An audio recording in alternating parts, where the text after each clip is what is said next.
ওয়াজের সিজন আসে আলু বিক্রির সময়, ধান বিক্রির সময়, গম বিক্রির সময়। কারণ সবাই ধান বিক্রি করবে, গম বিক্রি করবে, আলু বিক্রি করবে, এরপর ওই টাকা দিলে ওই টাকা দিয়ে ওয়াজ হবে, রাইট? মসজিদ মাদ্রাসার উন্নতি হবে। মানে সুবহানাল্লাহ। শোনেন, আমি আপনাদেরকে খুব বেশি কিছু বলে খুব বেশি কিছু করতে পারবো না। যদি করতে পারতো 18 বছরে আমার আগে 18 জন বক্তা এসে বলে গেছে অনেক কিছু হয়ে যেত।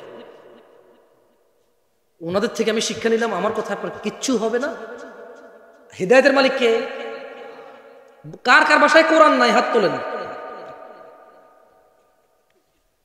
সবার বাসায় কোরআন আছে। বলেন তো, এ পৃথিবীর সর্বশ্রেষ্ঠ আলেমকে যদি নিয়ে আসেন, যদি সে সঠিক বলতে হয়, কোথায় থেকে বলতে হবে?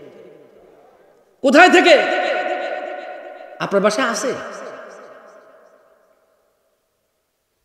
তাহলে আপনি কেন ওখান থেকে হিদায়াত নিচ্ছেন না? কেন এটা পড়তেছেন? আমাকে বলতে পারেন কেউ? পারা যাক, আপনাদের আর কষ্ট দিব না। প্রায় 11:17 বাজে গেছে, আমি ভাবছিলাম 11টা বাজে শেষ করবো। عن أبي هريرة رضي الله عنه قال سمعت رسول الله صلى الله عليه وسلم আবু হুরায়রা রাদিয়াল্লাহু আনহু থেকে বর্ণিত, তিনি বলেন আল্লাহর নবী সাল্লাল্লাহু আলাইহি ওয়াসাল্লামকে বলতে শুনেছি, ইন্না আউওয়ালা মা ইউহাসাবু বিহিল আবদ ইয়াউমাল কিয়ামাতি মিন আমালিহি আস-সালাহ। এই বান্দার কিয়ামতের দিনে সর্বপ্রথম হিসেব হবে নামাজের। কিসের? নামাজের।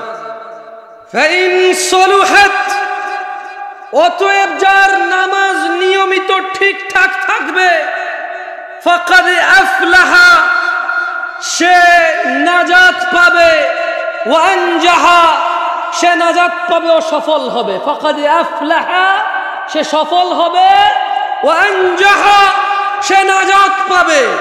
কিয়ামতের সর্বপ্রথম হিসেব কিসের? যার নামাজ ঠিক থাকবে তার কি হবে? বলতে ইচ্ছে করে না ভাই? বলেন, দেখেন হয়তো মুখস্থ হয়ে যেতে পারে, হয়তো কখন আপনার বাচ্চাকে বলতে আপনার কাজে আসবে। কারণ বলা তো যায় না আরেক ওয়াজ পর্যন্ত আপনি বাঁচেন কিনা। কারণ ওয়াজ ছাড়া তো আর ধর্ম শিখার কোনো জায়গা নাই আপনাদের।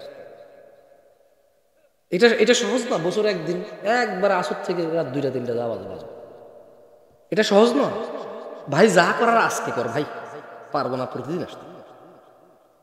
এটাই তো ভালো। ফাইন সলুহাত, যার নামাজ নিয়মিত ঠিকঠাক থাকবে, ফাকাদ আফলাহা ওয়া আনজাহা, সে সফল হবে, নাজাত পাবে। ওয়া ইন ফাসাদাত ফাকাদ খাবা ওয়া খাসির, আর যার নামাজ নষ্ট হয়ে থাকে তবে সে ব্যর্থ ও বিপর্যস্ত হবে। তাহলে কিয়ামতের সর্বপ্রথম কিসের হিসাব হবে? নাজাত পেতে হলে, সফল হতে হলে কি ঠিক থাকতে হবে? সালাত ছাড়া নাজাত চিন্তা করাও ভুল, চিন্তা কল্পনা করাও ভুল। عن عبد الله بن مسعود رضي الله عنه قال, আব্দুল্লাহ ইবনে মাসউদ রাদিয়াল্লাহু আনহু থেকে বর্ণিত, তিনি বলেন, সাআলতু নবিয়্য সাল্লাল্লাহু আলাইহি ওয়াসাল্লাম, আমি আল্লাহর রাসূল সাল্লাল্লাহু আলাইহি ওয়াসাল্লামকে জিজ্ঞেস করেছি, আইয়ুল আমালি আহাব্বু ইলাল্লাহ, ও আল্লাহর রাসূল, ইয়া রাসূলুল্লাহ সাল্লাল্লাহু আলাইহি ওয়াসাল্লাম, আল্লাহর কাছে সবচাইতে প্রিয় আমল কোনটি? قال, তিনি সাল্লাল্লাহু আলাইহি ওয়াসাল্লাম বললেন, আস-সালাতু আলা ওয়াক্তিহা, সময় মতো নামাজ পড়া। আল্লাহর কাছে সবচাইতে প্রিয় আমল কোনটি? আসরের নামাজ কারা কারা পড়ছেন শুধু তারা হাত তোলেন। এবার ধরা খাবে, মিশা কথা কত মুনাফিক। আসর কারা কারা পড়ছেন তারা হাত তোলেন, বাকিরা তুলিয়েন। হ্যাঁ, এইবার আমার হিসাব বরাবর হয়ে গেছে। পড়েন নাই বলে তুলতে বললে নামায় ফেলেন, হয়তো কেউ তুললো না, সমস্যা নাই, কিন্তু না পড়ে হাত তুললে তো মিথ্যা কথা হইল। অঙ্কটা একটু উল্টায় দিচ্ছে।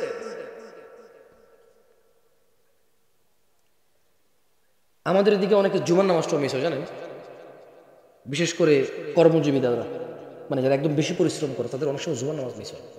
মাঠে যারা কাজ করে তাদের নামাজ কিন্তু আসে না জানেন।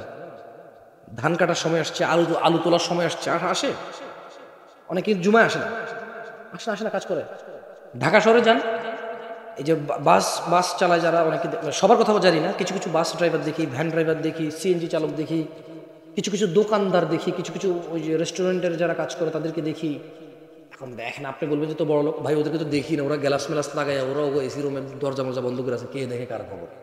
চোখের সামনে যা পড়ে তা নিয়ে বলতেছে, যাদেরকে দেখি না তাদের তো বলে লাভ নাই, ঠিক না? বলতে পারেন আল্লাহর কাছে সবচেয়ে প্রিয় আমল কোনটি? সময় মতো নামাজ পড়া।